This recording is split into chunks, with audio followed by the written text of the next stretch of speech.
A month ago, we heard about domestic abuse allegations against Representative Keith Ellison, yet he still won his Democratic primary. And this had conservatives crying foul. Because we hear so often from the Me Too movement and from feminists, you have to listen and believe. But why not this time? When a woman said that Keith Ellison abused her, why wouldn't they talk about it? Now we're hearing more controversy because conservatives are bringing up the fact that the media is inundated with stories about Brett Kavanaugh, but very few stories about Keith Ellison. Now, I think there are some logical reasons, some honest reasons, as to why the media is going to heavily cover Christine Blasey Ford and Kavanaugh and not so much Keith Ellison. But when you look at the support, when you look at the voters and the base, there does seem to be a bit of hypocrisy because many people are absolutely willing to endorse and support Keith Ellison, but at the same time demand that everyone listen and believe Christine Blasey Ford, even though her story was 36 years ago.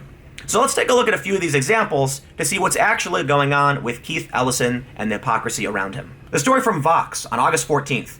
Rep. Keith Ellison wins Democratic primary for Minnesota Attorney General despite domestic abuse allegations. Ellison won out in a 5-person field on Tuesday night. Despite recent allegations of domestic abuse, U.S. Rep. Keith Ellison won the Democratic primary for Minnesota Attorney General on Tuesday night and will be the party's nominee in November. Abuse allegations from Ellison's ex-girlfriend, Karen Monahan, surfaced this weekend when Monahan's adult son wrote a lengthy Facebook post saying he saw a video of Ellison grabbing his mother and swearing at her in a bathroom. The accusations have not been independently substantiated, and Ellison denied that he ever mistreated Monahan or that video of the incident in question even exists. This is the second time he has been publicly accused by a woman of domestic abuse, another incident that was not independently verified. When I read this, I thought it was rather interesting. The second time he was accused of some kind of abuse, that you have a woman saying he did it, and this is not that long ago. What happened to listen and believe? And this is why I really do believe a lot of these issues, unfortunately, are very tribalistic. I really do believe the Me Too movement has done good things, and I believe it should continue to do things. But I believe we absolutely have to call out issues like this, where Keith Ellison has been accused twice of domestic abuse. And there are many left-wing outlets and activists bringing this up, and for that, they absolutely have my respect, because this should be brought up. It doesn't matter that Keith Ellison is a politician. It doesn't matter that he is or isn't as important as Brett Kavanaugh. It matters that this woman has made an accusation of a crime against her, and whether or not they've independently substantiated it, if you're going to have a standard that people should be believed, should be listened to, then this should be no different. Ellison said, "Karen and I were in a long-term relationship which ended in 2016, and I still care deeply for her well-being. This video does not exist because I have never behaved in this way, and any characterization otherwise is false." Even with the allegations hanging over the Democratic primary for state attorney general, Ellison emerged as the victor in a crowded 5-person primary race. At the center of the latest controversy is the alleged video that Monahan and her son both say portrays domestic abuse. Now, Karen Monahan has said that she misplaced the video. She has a video of the domestic abuse, she put on a flash drive, she stored it somewhere and she doesn't know where it is, but she doesn't want to release it anyway because it's traumatizing, it's humiliating. And she said she doesn't want to create a standard where women have to present some kind of video evidence if they want to accuse somebody. Which is interesting, because Vox is saying that many reporters are reluctant to actually cover this because they can't substantiate it. At the same time, Vox ran an article from an expert alleging that Christine Blasey Ford's story doesn't fit the criteria of a false accusation. And while this may be correct, I'm not saying they're wrong, I just find it interesting that they would take this stance on Keith Ellison and say, well, we don't have the evidence, but with Christine Blasey Ford, they would bring in an expert to say, well, let me explain to you why she's probably telling the truth. Vox says this is a narrative essay that reads, "I've studied false rape claims. The accusation against Kavanaugh doesn't fit the profile. What I learned reading hundreds of false rape accusations. This is a completely false allegation." Unquote. That's what Supreme Court nominee Brett Kavanaugh said in a statement on Monday after an allegation surfaced that he had attempted to rape a woman named Christine Blasey Ford decades ago when they were both in high school. "I have never done anything like what the accuser describes to her or to anyone," he said. "Because this never happened, I had no idea who was making this accusation until she identified herself. This accusation has not been fully investigated, so we don't know yet what happened for sure. But Ford's allegation does not, based on what I've researched, have the characteristics of a false rape accusation. I would know. I've studied hundreds of them." First, I think it's really important to point out that it's not really a rape accusation. Christine Blasey Ford is accusing him of sexual assault, that he pinned her down, put his hand over her mouth, and groped her before she fled. So by charging the article by saying it's a rape accusation, which it's not, it's going to put an image in someone's mind of something that might not have actually been the case. I don't think it's fair to say that Brett Kavanaugh was trying to rape her. If the story is even true, we can say he was trying to grope her and did. But again, we don't know if the story is true. We just have, unfortunately, a he said, she said. And I'll point out, it is rather unfortunate that a lot of circumstances end this way. This is our justice system. You need proof beyond a reasonable doubt. But let's go back to the story. The writer says, a few years ago, I wrote an article on false rape accusations after becoming obsessed with the issue. And now, frequently, it's used as a cudgel when allegations of sexual misconduct come out.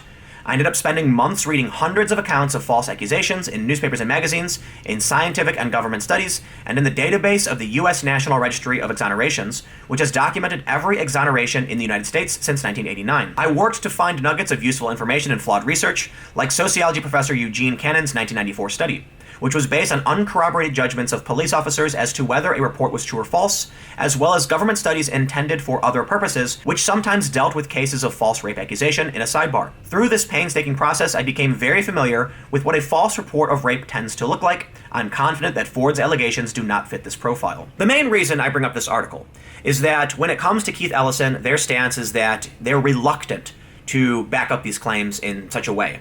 But when it comes to Christine Blasey Ford, they have someone who claims they have months of experience. I kid you not. Literally, the article says that over several months. It says, I ended up spending months reading hundreds of accounts of false accusations.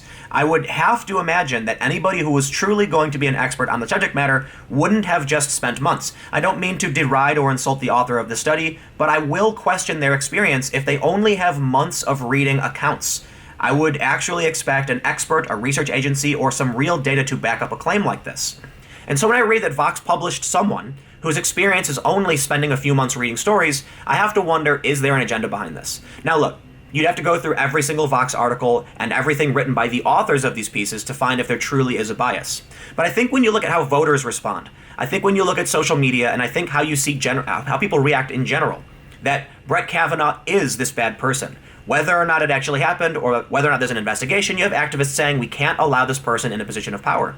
But when it comes to Keith Ellison, he actually won the primary. Now, he didn't win yet. It's going to, the vote actually happens in November, but people were still willing to support him through these allegations.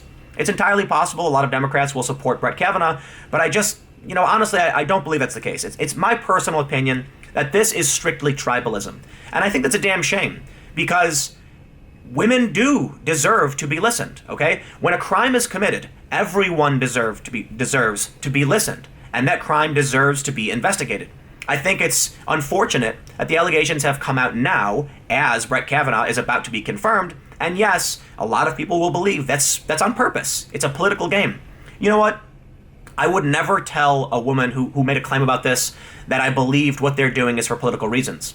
But I wouldn't put it past politicians to manipulate the circumstances and play it up to their advantage. We don't have to blame Christine Blasey Ford because politicians are trying to use this to win points. I have no problem saying, look, I give a lot of weight to what she's saying about this story.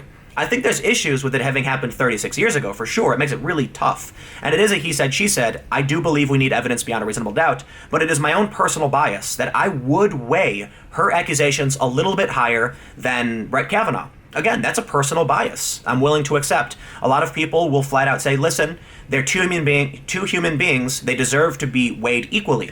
And I understand that argument, but I kind of feel like when someone accuses someone else of a crime, the only recourse they have is to deny it. Now, I'm not saying Brett Kavanaugh's a liar, by no means. I just would weigh Christine Blasey Ford a little bit above that. My conclusion, I don't think we can really do anything.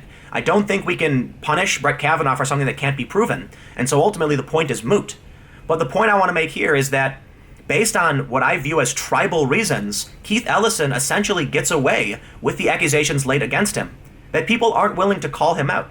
But one last thought. It's fair to say that Keith Ellison and what he's running for in Minnesota, not the most important thing in the world. And Brett Kavanaugh is going to be on the Supreme Court. That is huge.